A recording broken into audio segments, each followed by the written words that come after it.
ஜனசக்தி ஆண்டு சென்ற மாவட்ட பொறுப்பாளராக இப்போ நம்ம தோழர் கிருஷ்ணசாமி பொறுப்பு மாவட்டத்தில் முடிவு.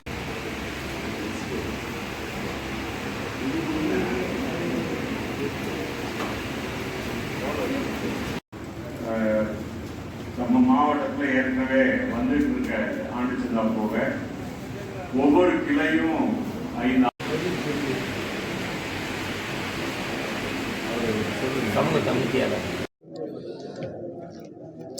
இந்தியா கூட்டணி இன்றும் நாளையும் மும்பையில் நடக்கிறது. இது ஒரு மிகுந்த அரசியல் முக்கியத்துவம் வாய்ந்த கூட்டமாகும். இது 3வது கூட்டம். இந்த இந்தியா கூட்டணி நாளுக்கு நாள் பலமடைந்து வருகிறது. 16 கட்சிகளில் தொடங்கி 26 கட்சிகளாக மாறி இன்றைய கூட்டத்தில் மேலும் சில கட்சிகள் கலந்து கொள்ளலாம் என்கிற கருத்துக்களை எல்லாம் தெரிவித்திருக்கிறார்கள். காரணம், ஒன்றியத்தில் இருக்கிற மோடி தலைமையிலான ஆட்சி 2024 பொதுத்தேர்தல் மாற்றப்படவில்லை என்று சொன்னால் இந்த நாட்டிற்கு மிகப்பெரிய பேராபத்து ஏற்படும் என்பதில் எந்த ஐயப்பாடும் இல்லை. ஏற்கனவே நாடு ஜனநாயக பாதையை விட்டு நழுவி சென்று விட்டது. சர்வதிகார பாதையில் சென்று கொண்டிருக்கிறது. இன்னும் கூடுதலாக சொல்லணும்னால் பாசிச பாதையில் நாடு சென்று கொண்டிருக்கிறது. இதை தடுத்து நிறுத்தி நாடு காப்பாற்றப்பட வேண்டும் என்கிற ஒரு நல்ல உயரிய நோக்கத்தோடு தான் இந்தியா கூட்டணி உருவாகி இருக்கிறது. அதில் தமிழ்நாட்டினுடைய பங்களிப்பு, குறிப்பாக மாநில முதலமைச்சருடைய பங்களிப்பு என்பது மகத்தானதாகும். இந்த கூட்டணி அரசியல் ரீதியாக பிஜேபியை எதிர்கொள்ளும். ஆனால் அதே நேரத்தில் பாரதிய ஜனதா கட்சி அரசியல் ரீதியாக இந்த அணியை எதிர்கொள்வதற்கு தயாராக இல்லை, எதிர்கொள்ளவும் முடியாது.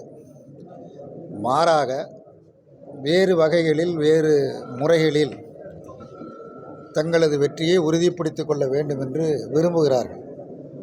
இன்னும் சில மாதங்கள் அவர்கள் ஆட்சியில் இருப்பார்கள். 2024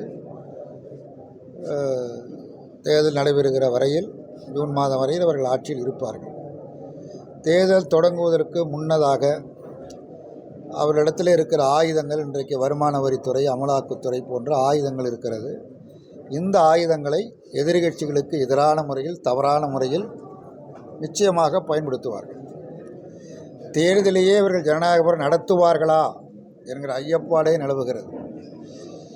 அது திட்டமிட்டபடி 5 ஆண்டு காலம் முடிந்து தேர்தல் நடக்குமா அல்லது முன்னரையே தேர்தல் நடக்குமா என்கிற பல்வேறு சந்தேகங்களும் யூகங்களும் தொடர்ந்து வர தொடங்கியிருக்கின்றன. ஏனென்றால் ஒரு ஜனநாயகத்தின் மீது ஒரு நம்பிக்கை இல்லாத ஒரு அமைப்பு, ஒரு கட்சி அதிகாரத்தில் இருக்கிற காரணத்தினால் இந்த ஐயப்பாடுகள் ஏற்படுகிறது. மத கலவரங்கள் திட்டமிட்டு உருவாக்கப்படுபவை. ஏனென்றால் இந்த மத கலவரங்கள் மூலமாக அரசியல் ஆதாயம் அடைய முடியும் என்று அவர்கள் நம்புகிறார்கள். அது மாதிரியான காரியங்களை செய்தும் இருக்கிறார்கள். குஜராத்து கலவரம், அடுத்தது மணிப்பூர், அடுத்தது ஹரியானா என்று அது தொடர்கிறது. ஆக கலவரங்களின் மூலமாக மக்களை பிளவுபடுத்தி அரசியல் ஆதாயம் தேடலாம் என்கிற மிக குறுகிய நோக்கத்தோடு ஆட்சியாளர்கள் செயல்பட்டு கொண்டு இருக்கிறார்கள். காரணம், தாங்கள் தேர்தல் காலத்தில் கொடுத்த வாக்குறுதியில் எதையும் நிறைவேற்றவில்லை, நிறைவேற்ற முடியவில்லை. அதற்கான முயற்சிகளையும் அவர்கள் மேற்கொள்ளவில்லை.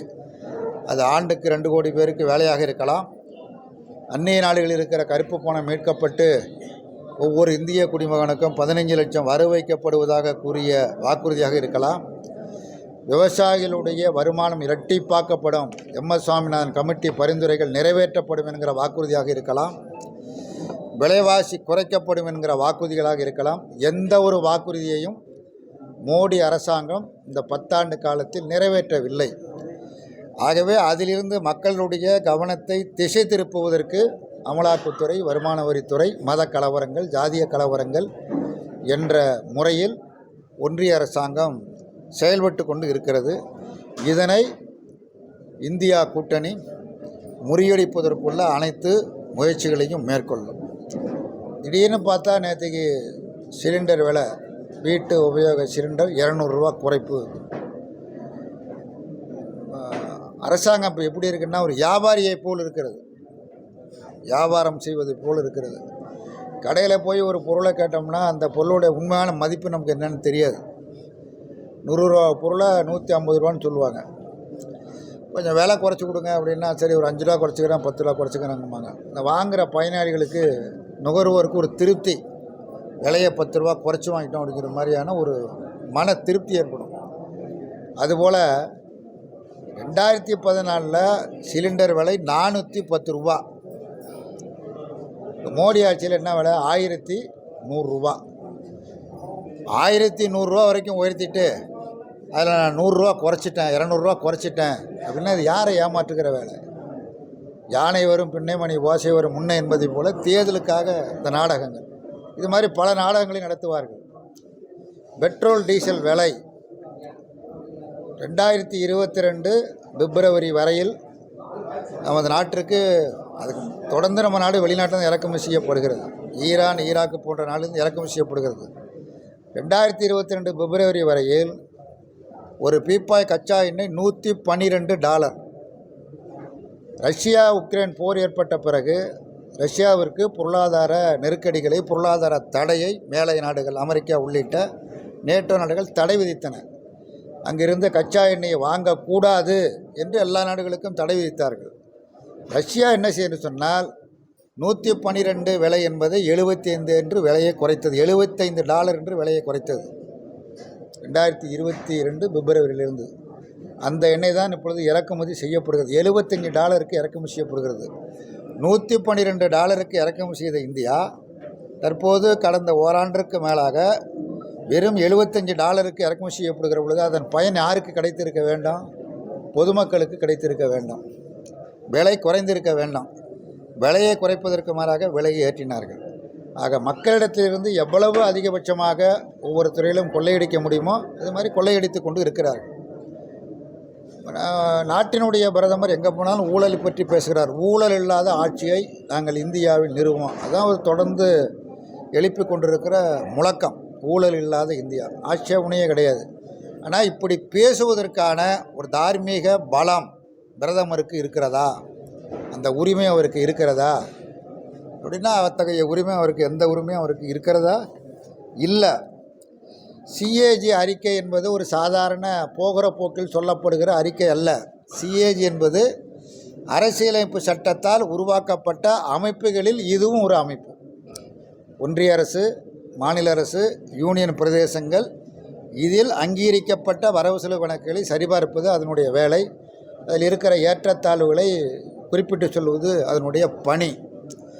அதாவது இந்தியாவினுடைய வரவு செலவு நிதிநிலை அறிக்கை நாடாளுமன்றத்தில் சமர்ப்பிக்கப்பட்டு அது குடியரசுத் தலைவரின் ஒப்புதலுக்காக அனுப்பப்பட்டு குடியரசுத் தலைவர் அதற்கு ஒப்புதல் அளித்து அது திரும்பவும் நாடாளுமன்றத்திற்கு அனுப்பப்படுகிறது. அவ்வாறு அனுப்பப்படுகிற அந்த அறிக்கையின் ஒரு நகல்தான் சிஏஜிக்கு அனுப்பப்பட்டு சரிபார்க்க சொல்லப்படுகிறது. அப்போ அந்த அமைப்பு என்பது யாருக்கும் கட்டுப்பட்ட ஒரு அமைப்பல்ல, ஒரு மிக சுதந்திரமான அமைப்பு. ஆனால் அந்த அறிக்கை வெளிவந்த பிறகு இந்த துறையில் பணியாற்றக்கூடிய அதிகாரிகளுடைய உயிருக்கு பாதுகாப்பு இருக்குமா என்பது என்னுடைய ஐயப்பாடு. ஏன்னா 7 பிரச்சனைகள் குறித்து அந்த அறிக்கை குற்றச்சாட்டுகளை சுமத்தியிருக்கிறது. சாலை அமைத்தது போன்றதில் அதில் ஒன்று ரமணா திரைப்படம் தான் நினைவுக்கு வருது.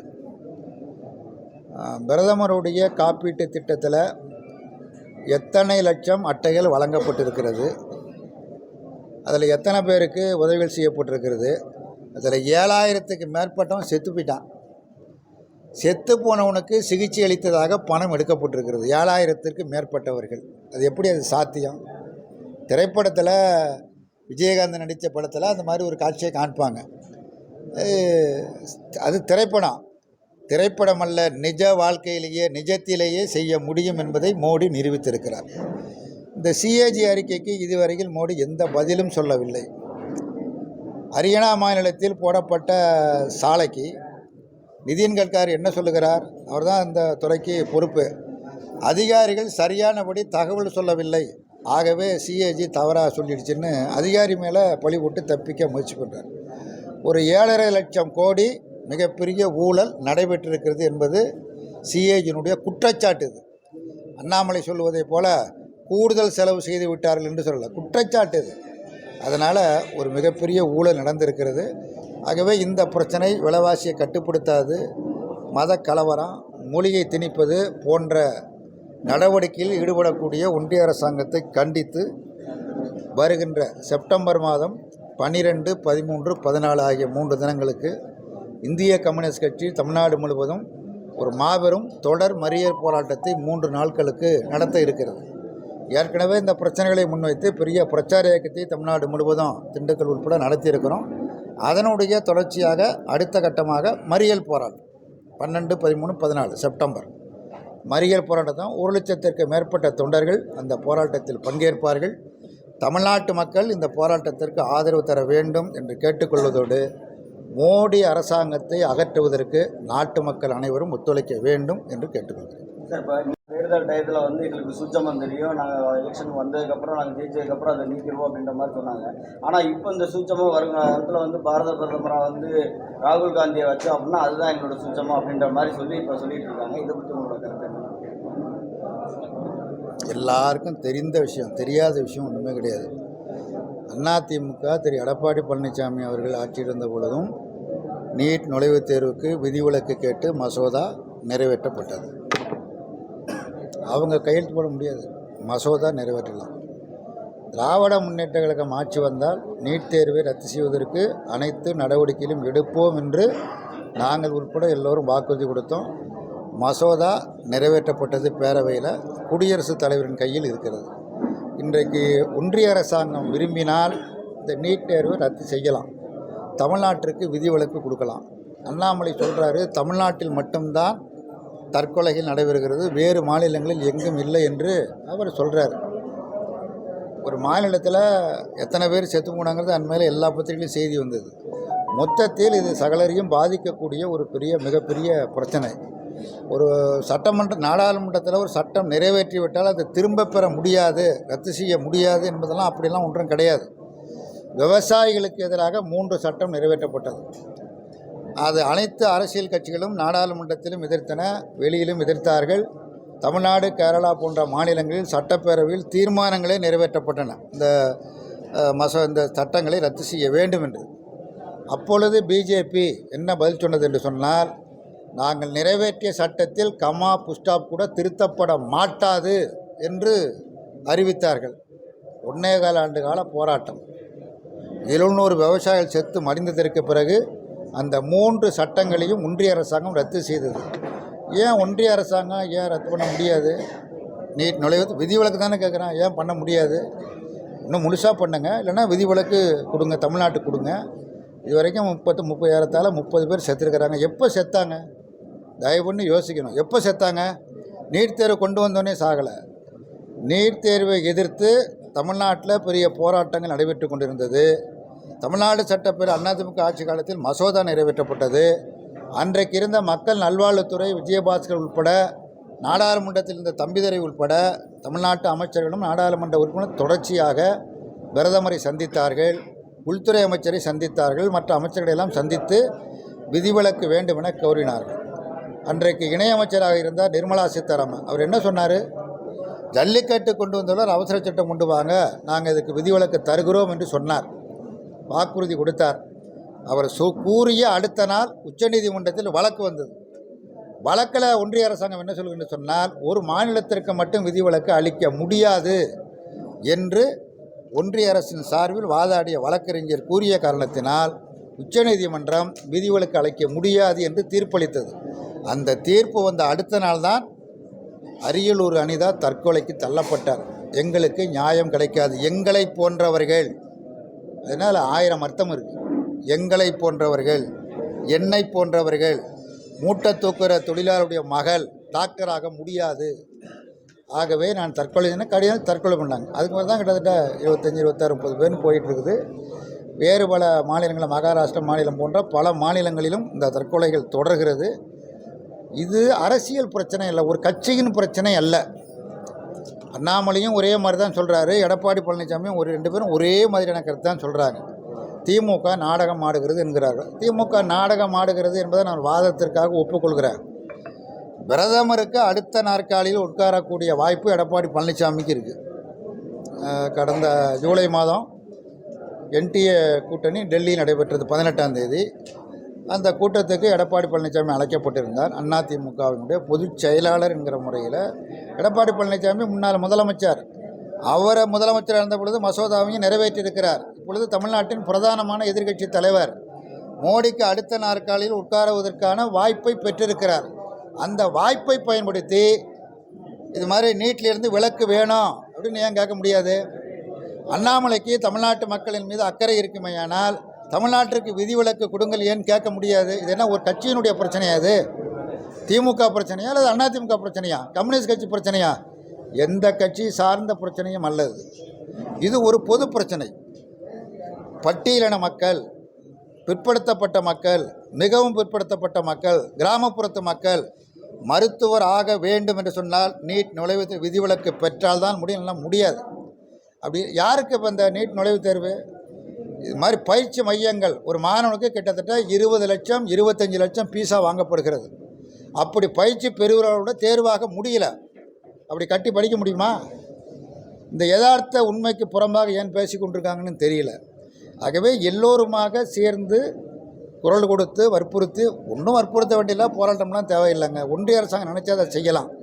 எப்படி விவசாயிகளுக்கு விரோதமாக நிறைவேற்றப்பட்ட சட்டத்தை ரத்து செய்ய முடிந்ததோ அதே போன்று நீட் நுழைவுத் தேர்வு இன்றைக்கு நினைத்தால், இப்படி நினைத்தால், நொடி பொழுதில் நினைத்தால், மோடி நினைச்சால் கைட்டு போட்டு முடிக்கலாம்.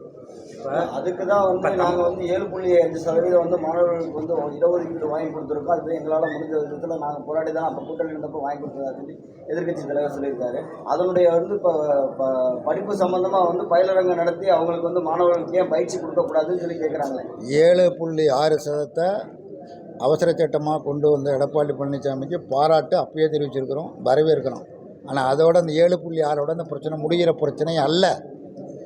பயிற்சி பள்ளி தொடங்கி பயிற்சி கொடுங்க. நான் கேட்குறேன், இந்த நீட்டு நுழைவுக்கு வராதுக்கு முன்னாடி இன்று வரையில் இந்தியாவிலேயே மிகச்சிறந்த மருத்துவ நடைபெறும் தமிழ்நாட்டில்.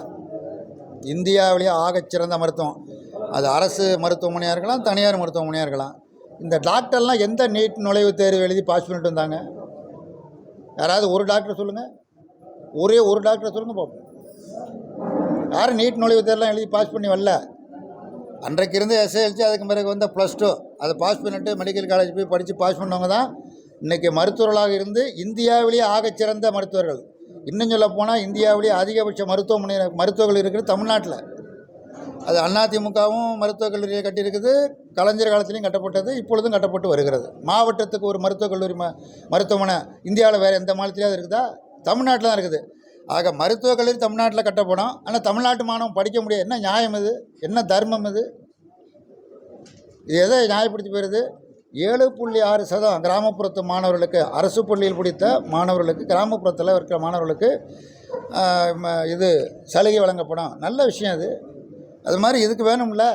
அதுக்கு ஏன் எடப்பாடி பழனிசாமி சேர்ந்து தானே குரல் கொடுக்கணும்? இதில் மாறுபட்ட கருத்து உண்டு அவருக்கு. நீட் நுழைவு தேர்வு வேணும்னு சொல்கிறவரா? இல்லை வேண்டான்னு சொல்கிறவர் தான். வேண்டான்னு சொல்கிறவர் சேர்ந்து குரல் கொடுக்க வேண்டியது தானே. அதுக்கு பதிலாக இவங்க நாடகம் பண்ணுறாங்க, அவங்க நாடகம் பண்ணுறாங்க, இப்படியே பேசிக்கிட்டு இருந்து காலத்தையும் நேரத்தையும் எதுக்கு வீணாக்கிட்டு இருக்கணும்? ஆக்கப்பூர்வமான கருத்தில் ஈடுபடுவோம். அவர் என்ன சொல்லியிருக்காருன்னா, நீட்ங்கிற அரக்கனை திமுக ஆட்சி காலத்துல தான் ஒப்புதல் கொடுத்துருக்காங்க. இதுக்கு முழு காரணம் நீட் வந்ததுக்கு காரணம் அவங்க ஒப்புதல் கொடுக்க போய் தான் வந்திருக்கு அப்படின்னு காரணம். அந்த ஆட்சி காலத்துல தான் இதுக்கு ஒப்புதல் கொடுத்துருக்காங்க. எங்கள் அப்பன் தேவடியா வீட்டுக்கு போனால் நானும் தேவடியா வீட்டுக்கு போகணுமா? ஏங்க, எங்கள் அப்பா ஒரு தப்பு பண்ணிட்டான், நானும் தப்பு பண்ணணுமா? எங்கள் அப்பா பண்ண தப்புலேருந்து நான் மாறி நடக்கணும்ல. அதுக்கு தானே ஆட்சி மாற்றங்கள்லாம் ஏற்படுது. மக்கள் ஜனநாயகபூர்வமாக தீர்ப்பளிக்கிறாங்க. இது என்ன, இதெல்லாம் ஒரு காரணமா? நீட்னால் பாதிக்கிறானா பாதிக்கலையா? பாதிப்புங்கிறது என்ன உண்மை? ரத்து பண்ணுறதுக்கு என்னென்னு பார்க்காம நீங்கள் கொண்டு வந்தீங்க, நான் கொண்டு வந்தீங்க அப்படின்னு பேசிக்கிட்டு இருந்தா எவ்வளோ காலத்துக்கு இந்த லாவணி பாட்டு பாடிக்கிட்டு இருக்குது? இதனால் என்ன பயன்? இந்த லாவணி பாட்டால் என்ன பயன்? நான் கேட்கிறது அதுதான்.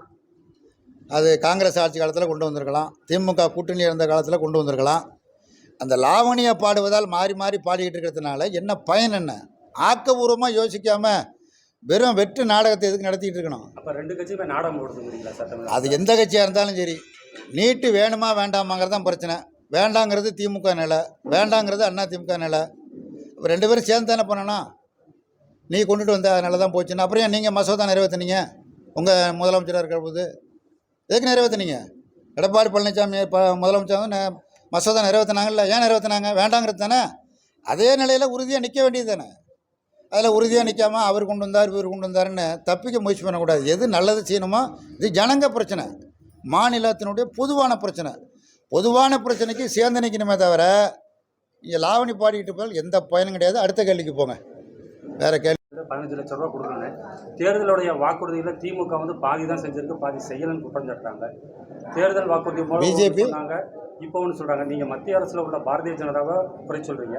அதே மாதிரி திமுக கவர்மெண்ட்டும் அதே மாதிரி தானே நடந்திருக்கீங்க. பாரதிய ஜனதா கட்சி ஒரு வாக்குறுதி கூட நிறைவேற்றலை. பாரதிய ஜனதா கட்சி ஒரு வாக்குறுதி கூட நிறைவேற்றலை. 10 வருஷத்தில் ஒன்று கூட நிறைவேற்றலை. ஆண்டுக்கு 2 கோடி பேருக்கு வேலை, வெளிநாட்டில் இருக்கிற கருப்பு பணம் மீட்கப்பட்டு உங்களுக்கு எனக்கு எல்லாருக்கும் 15 லட்ச ரூபா வங்கி கணக்கில் வர வைக்கப்படும். விவசாயிகளுடைய வருமானம் ரெட்டிப்பாக்கப்படும். எம்எஸ் சாமிநாதன் கமிட்டி பரிந்துரை செயல்படுத்தப்படும். விலைவாசி குறைக்கப்படும். இந்த 4 தான் ரொம்ப முக்கியமானது. ஒன்று கூட நிறைவேற்றலை. தமிழ்நாடு அரசாங்கம் திமுக அரசாங்கம் 2 ஆண்டு காலத்தில் பல வாக்குறுதிகளை நிறைவேற்றி இருக்குது. கடுமையான கொரோனா பாதிப்பு அதிலிருந்து மக்களை பாதுகாத்து கடந்த எடப்பாடி பழனிசாமி இருக்கிற பொழுது கொரோனா வந்த காலத்தில் குடும்பத்திற்கு 5000 வழங்க வேண்டும் என்று போராட்டம் நடத்தினோம். 1000 ரூபா கொடுத்தாரு. பாக்கி 4000 நாங்கள் ஆட்சிக்கு வந்தால் கொடுப்போம்னு சொன்னாங்க. 2000 2 கட்டமாக கொடுத்து முடித்தாங்க. நகர பேருந்தில் இலவச பஸ் பயணம் அறிவித்தாங்க, செயல்படுத்தினாங்க. அதே மாதிரி இது பெண்களுக்கு 1000 ரூபா செப்டம்பர் 5ஆம் தேதியிலிருந்து அமல்படுத்துகிறேன்னு அறிவித்து அதற்குரிய தயாரிப்பு பணியில் ஈடுபட்டு இருக்கிறாங்க. எந்த வாக்குறுதியுமே நிறைவேற்றாத பிஜேபியும் ஒன்று, நிறைவேற்றிட்டு இருக்கிற திமுக ஆட்சியும் ஒன்றுன்னு எப்படி சொல்கிறீங்க? இன்னும் நிறைவேற்ற வேண்டியது இருக்குது. திமுக கொடுத்த வாக்குறுதிகளில் நிறைவேற்றியது போக நிறைவேற்ற வேண்டியது இன்னும் பலவை நிறைவேற்ற வேண்டியது இருக்குது. அது நிறைவேற்ற போராடுவோம்.